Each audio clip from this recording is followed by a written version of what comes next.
Nggak cocok, nggak apa-apa, beda pendapat, boleh aja.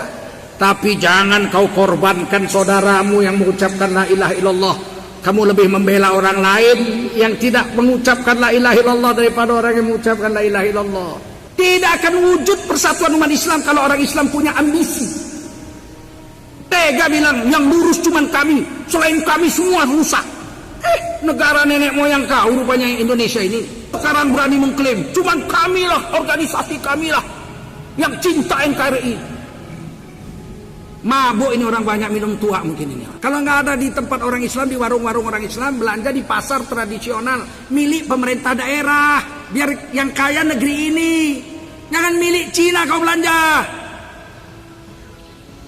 Bangga kali belanja sama Cina. Saya anak Cina aja nggak bangga saya belanja sama Cina. Di Indonesia dilarang monopoli, kenyataannya mereka monopoli semua. Jadi macam mana nasib mal-mal itu Pak, kalau nanti semua orang Islam di warung-warung orang Islam, mal-mal itu nanti kita beli. Orang-orang kafir itu lebih parah, wa qulubuhum syatta. Hati mereka itu sebetulnya berpisah sama yang lain. Saya beri contoh.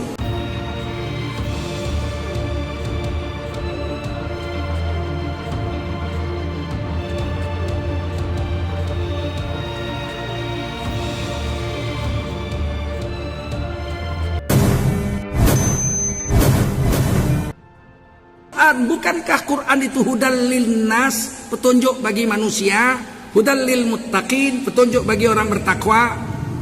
Nggak setuju ya nggak apa-apa, tapi jangan nuduh kami musyrik loh. Musyrik itu kekal dalam neraka selama-lamanya. Jangan begitu. Kalau menuduh orang kafir, kalau dia nggak kafir beneran, kita yang jadi kafir kata Rasul. Waspadalah dengan mulut kita. Hati-hati kita dengan saudara kita. Nggak bodoh-bodoh amat lah ulama-ulama yang lain. Ulama yang lain juga baca kitab juga, baca hadis, baca Quran juga. Berbeda pendapat biasa aja. Jangan gara-gara berbeda pendapat surga mau kau ambil sendiri, orang lain nggak boleh masuk. Kan nggak boleh begitu. Betul nggak? Betul nggak?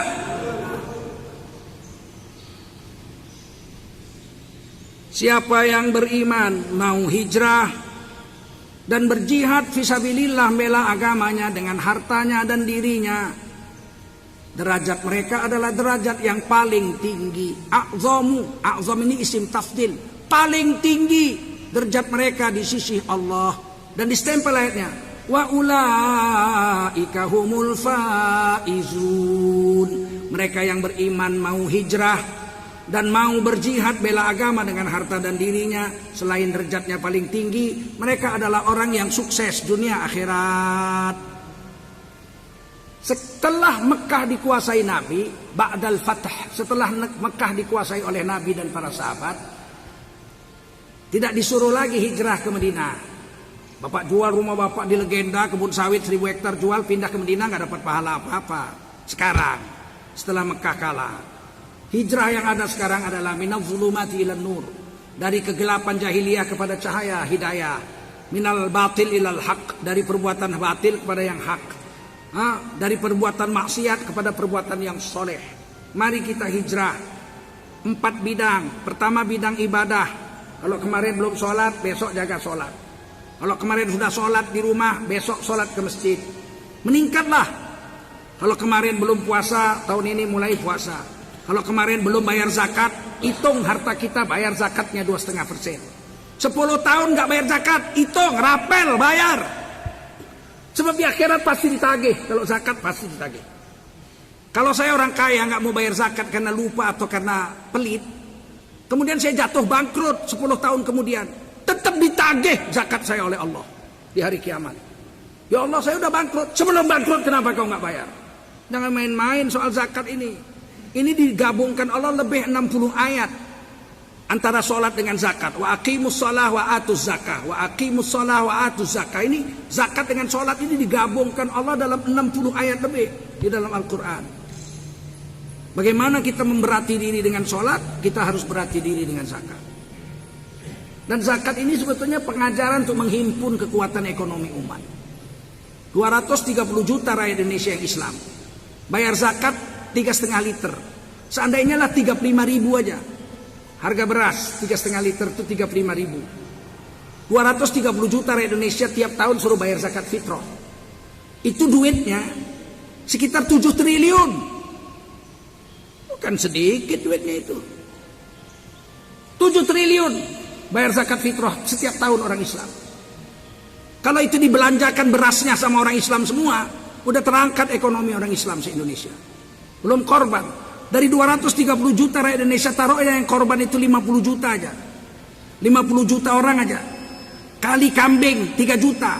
Itu 150 triliun duitnya.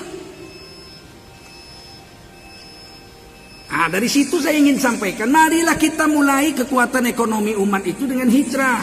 Jangan belanja kecuali sama tetangga saja. Kan di Indonesia ini 230 juta Islam dari 267 juta.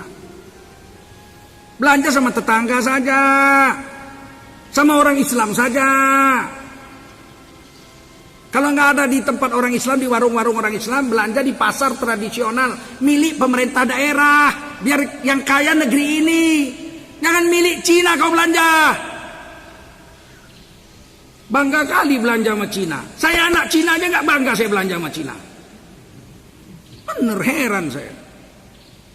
Dia monopoli semua, dari mall, dari hutannya dia punya. Hutannya dia punya, kebunnya 1 juta hektar dia punya. Pabrik CPO-nya dia punya, pabrik minyak makannya dia punya, pabrik minyak gorengnya. Dibungkus plastik, pabrik plastiknya dia punya. Mau dijual harus bikin kardus, pabrik kardusnya dia punya. Kan dia beli dari orang. Diangkut dari pabriknya ke kota, pengangkutannya perusahaan logistiknya dia punya. Sampai di kota ditaruh di mall, mallnya dia punya. Mall hanya bisa di kota, nggak bisa di kampung-kampung. Dia bangun Maret, Januari, Februari, Desember, sampai di pinggir hutan tempat monyet kawin ada Maretnya. Udah dapat duit, dia simpan ke bank dia sendiri, bukan bank negara disimpannya duit. Dia bikin bank sendiri. Gila ini orang. Di Indonesia dilarang monopoli, kenyataannya mereka monopoli semua. Allah, belanja di warung orang Islam juga kan pabriknya Cina punya. Ya nggak apa-apa, minimal warung orang Islam maju dulu. 10 tahun kemudian warungnya jadi grosir. 30 tahun kemudian dia udah punya kebun, punya pabrik. Begitu caranya. Mana bisa instan langsung sehari 2 hari. Jangan dari ujung sana sampai warung kecilnya pun dia punya. Terus kita jadi kuli dong. Soekarno pernah pidato, Bung Karno, di PBB. Kami bukan bangsa kuli-kuli dan bukan kuli bangsa-bangsa. Kenyataan kita sekarang jadi kuli di negeri sendiri. Sebelum saya tutup, saya ingin beritahu berapa kuatnya orang Islam kalau belanja sama orang Islam. 230 juta rakyat Indonesia, seandainya makan lontong aja. Pagi lontong 6.000, siang lontong 6.000, karena miskin. Malam lontong 6.000, 18.000 sehari, sebulan 500.000. Kalau seluruh orang Indonesia tiap hari makan lontong aja, itu duitnya 230 juta kali 500.000, 115 triliun sebulan. Cuman makan lontong aja. Kalau dia makan nasi uduk 11.000 pagi, 11.000 siang, 11.000 malam, itu 230 triliun duitnya sebulan. Kalau itu jatuh ke tangan orang Islam. Belum lagi beli kecap, beli macam-macam. Nah, saudara-saudara yang mulia, mulai hari ini hijrah. Jangan 1 rupiah pun jatuh ke tangan. Jadi macam mana nasib mal-mal itu, Pak, kalau nanti semua orang Islam di warung-warung orang Islam. Mal-mal itu nanti kita beli. Dibeli oleh orang-orang Islam ini yang kaya-kaya ini. Paham? Ini makna hijrah. Jangan miskin terus orang Islam gara-gara orang Islam tidak bersatu. Sahabat Nabi dulu tinggalkan rumah, tinggalkan anak, tinggalkan istri, tinggalkan jabatan, tinggalkan harta semua, pergi ke Madinah, bawa baju sepasang di badan aja untuk menghimpun kekuatan Islam supaya kumpul semua di Madinah. Hasilnya sekarang seluruh dunia 1,7 miliar orang masuk Islam. Dari 7,6 miliar penduduk dunia, 1,7 miliar sekarang orang Islam. Tapi orang Islamlah yang paling bodoh, tidak mau bersatu. Orang Jepang tidak akan mau beli barang kecuali buatan Jepang. Orang Korea, saya sudah ke Korea, sudah ke Jepang. Orang Korea hanya mau pakai barang buatan Korea. Orang India hanya mau pakai barang buatan India. Orang Cina hanya mau pakai barang buatan Cina. Orang Eropa juga begitu. Giliran orang Islam Indonesia, khususnya orang Islam, bangga kali kalau pakai yang asing punya. Apa hari ini kita? Sampai di sini tutup ceramah. Ada yang nanya? Satu pertanyaan. Waalaikumsalam. Jadi gimana caranya para ulama itu lebih memahami banyak ilmu jiwa dan mampu menangkap ikat itu. Nah, karena Rumi sendiri ada demikian Pak. Ya, terima kasih. Sebenarnya begini Pak. Waalaikumsalam. Orang-orang kafir itu lebih parah, wa qulubuhum syatta. Hati mereka itu sebetulnya berpisah sama yang lain. Saya beri contoh. Ketika Bani Israel nyebrang Laut Merah, 700 ribuan, 600 sampai 700 ribu menurut Imam Suyuti dalam kitab Durrul Mansur. Itu dipukul laut, itu pecah 12 jalan. Bani Israel itu satu suku, satu jalan. Mereka nggak mau kongsi. Udah dikejar Fir'aun mau dibunuh, hanya nyebrangnya satu suku, maunya cuma satu jalan. Kongsi satu jalan besar, kenapa orang yang nggak mau? Mereka itu sesama mereka sebetulnya berpecah belah juga. Sampai di ujung, sampai di sana, mereka nggak mau ke Palestina, tinggal di Gurun Sinai. Akhirnya datang awan, doakan Nabi Musa, awan hitam itu memayungi mereka selama 40 tahun. Kemudian dipasang kemah, tiap pagi datang makanan dari surga, manna wasalwa, madu dan daging burung. Kemudian mereka minta air, mereka dipukulkan Nabi Musa itu. Batu ke bukit gunung, fan fajarat min husnata asyrata aina, muncrat 12 mata air, 12 pancuran, dan setiap suku satu pancuran. Mereka nggak mau bersatu sesama mereka, tapi kalau ngelawan kita mereka bersatu. Ngelawan kita mereka bersatu. Tidak mau mereka berpihak kepada kita, nggak mau, pasti berpihak kepada mereka. Walaupun setelah nanti kita kalah, mereka perang lagi sesama mereka. Begitu, di Quran dibilang begitu, di hadis begitu. Sialnya orang Islam, kita ini sudahlah memang iri mengiri, pecah belah. Kalau nanti kita bertengkar dengan orang kafir, ada orang Islam yang memihak kafir, itu sialnya bener. Lebih parah dari Yahudi ini orang Islam ini. Mestinya kan kita dengan kita bertengkar oke lah, tapi kalau kita dengan pihak kafir berselisih, mestinya kita berpihak kepada kita dong, melawan sana. Ini enggak, terang-terangan bela yang sana, bela Ahok, jelas terang-terangan sana. Nah. Bela PKI. Tahun 1955 pemilu itu dimenangkan oleh 4 partai, banyak partai, ada 100 tapi 4 yang menang. PNI, Bung Karno, nasionalis sekuler, menang 58 kursi. Masyumi, nasionalis religius Islam, Muhammad Nasir dan kawan-kawan 58 kursi, imbang ya. Yang ketiga Partai NU 30 kursi, Nahdlatul Ulama. Yang keempat Partai PKI 28 kursi, 4 ini yang menang. Terus nggak bisa berhasil membuat undang-undang dasar yang baru. 5 Juli 1959 dibubarkan Bung Karno, konstituante bubar. Tahun 1960 Bung Karno membubarkan Masyumi, 58 kursi, 13 juta lebih pemilihnya dibuang. Kenapa? Karena Masyumi menolak nasionalis agama dan komunis. Bung Karno membuat kebijaksanaan politik, nasionalisnya diwakili PNI, komunisnya diwakili PKI. Masyumi menolak, nggak mungkin Islam bekerja sama dengan ateis yang nggak bertuhan. NU tampil waktu itu dari pihak agama. Jadi nasnya itu PNI, komnya PKI, agamanya Nasakom, agamanya NU. Berpihak ke sana, nggak berpihak ke sini. Akhirnya tahun 1960 Masyumi dibubarkan, seluruh tokoh-tokohnya dipenjara.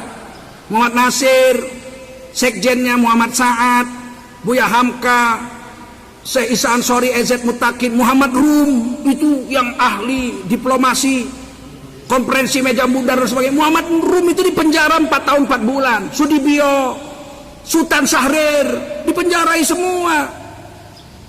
PKI-nya enggak. Yang dipenjarainya kawan-kawannya sendiri, kawan-kawan seperjuangan. Padahal waktu mendirikan negara ini PKI nggak ada yang ikut satupun. Lihat BPU PKI 42 orang, nggak ada satupun perwakilan PKI di situ. PPKI 9 orang, nggak ada perwakilan PKI di situ. Merdeka tahun 45, tahun 48 PKI membuat proklamasi Republik Soviet Raya, Republik Rusia Raya. Indonesia jadi Republik Rusia Raya.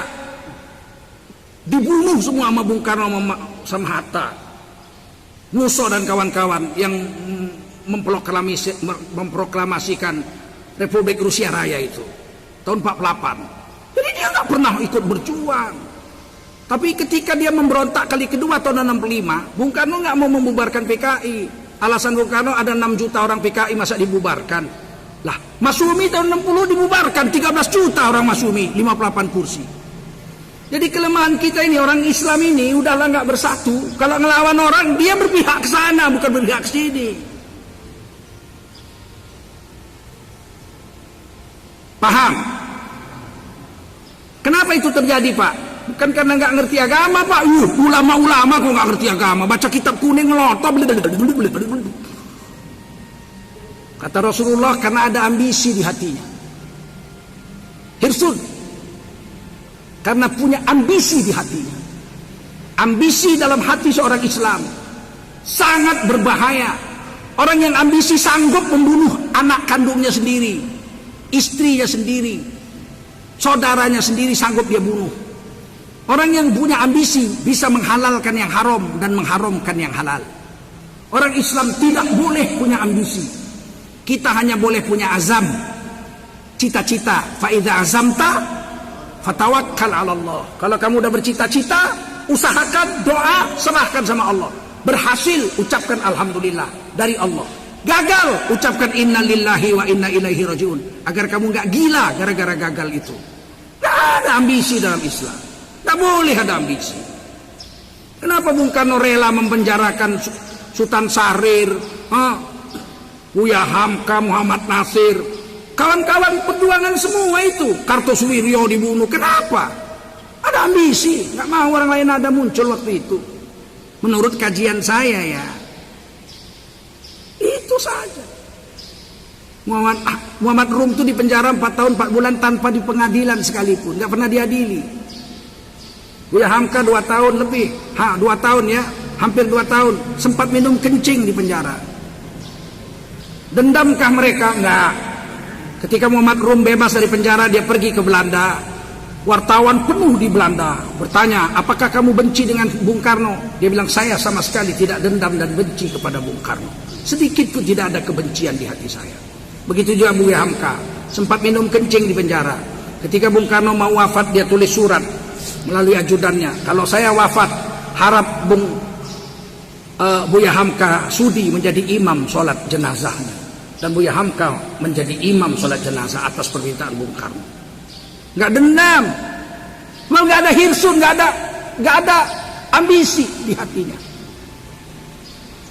Coba kalau ada ambisi. Saya misalnya di penjara sempat minum kencing, tiba-tiba yang memenjarakan saya bilang, saya udah sakit kuat, tolong sholatkan jenazah saya. Kenapa? Karena ada ambisi. Makanya kita jangan ada ambisi, sehingga kita nggak ada kebencian kepada orang Islam. Nggak cocok, nggak apa-apa, beda pendapat, boleh aja. Tapi jangan kau korbankan saudaramu yang mengucapkan la ilaha illallah. Kamu lebih membela orang lain yang tidak mengucapkan la ilaha illallah daripada orang yang mengucapkan la ilaha illallah. Sebesar apapun dosa orang yang punya la ilaha illallah, wa yukhriju minan nar man qala la ilaha illallah wa kana minal khairi fi qalbihi mithqala dzarrah. Akan dikeluarkan dari neraka satu hari kelak orang yang mengucapkan la ilaha illallah, walau dosanya sebanyak bintang di langit dan amal baiknya hanya sebesar biji sawi, tidak kekal dalam neraka. Sekian lama dalam neraka, satu hari akan keluar dari neraka juga. Ini hadis Bukhari. Kalau Allah memaafkan orang Islam, kenapa kita tidak? Nah, itu aja Pak. Tidak akan wujud persatuan umat Islam kalau orang Islam punya ambisi. Tega bilang yang lurus cuman kami, selain kami semua rusak. Negara nenek moyang kau rupanya Indonesia ini. Cuman kami aja lah, kok cuman kami aja. Kalau cuman kamu aja nggak merdeka Indonesia ini. Kalau cuman organisasimu aja nggak merdeka Indonesia ini. Betul? sekarang berani mengklaim, cuman kamilah, organisasi kamilah yang cinta NKRI. Mabuk ini orang, banyak minum tua mungkin ini. Nggak sadar dia bahwa Indonesia ini merdeka atas rahmat Allah Subhanahu wa ta'ala. Habis, cukup. Saya Pak kalau keras gini berarti serius. Bukan marah saya orang Medan Pak, begini gaya saya. Yang lain ini nggak bunuh, kasar sekali. Saya orang Medan, beginilah gaya saya. Paham? Ini saya keras bukan marah, saya keras ini berarti serius. Kalau marah nggak datang saya kemari. Subhanallah bihamdihi, subhanakallahumma wa bihamdika, asyhadu an la ilaha illa anta, astaghfiruka wa atubu ilaik. Subhana rabbika rabbil izzati amma yasifun wa salamun alal mursalin walhamdulillahi rabbil alamin. Wassalamualaikum warahmatullahi wabarakatuh.